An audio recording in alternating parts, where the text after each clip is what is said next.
सबसे पावन त्योहार ये रक्षा बंधन हा।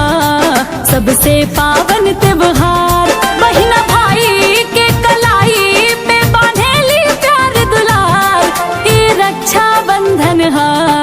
सबसे पावन त्योहार ये रक्षा बंधन हा। सबसे पावन त्योहार।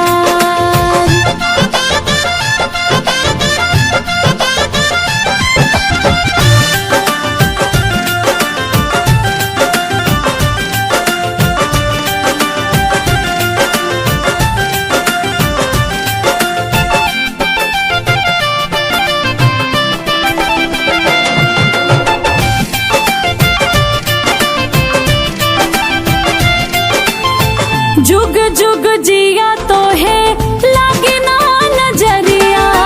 राखी के लाज रखी हा सागरी उमरिया। राखी के बंधन अब टूट न जाए।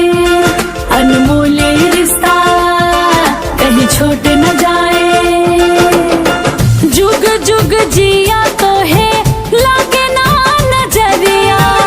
राखी के लाज रखी हा सागरी उमरिया। कब टूटे ना ये रिश्ता ये चाहे उपहार ये रक्षा बंधन हा।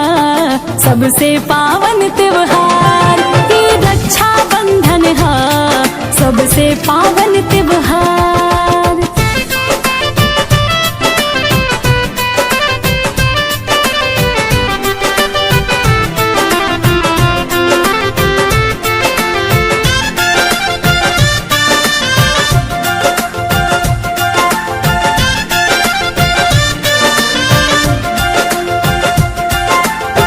आरती उतारी तो हर हारी ले बलैया।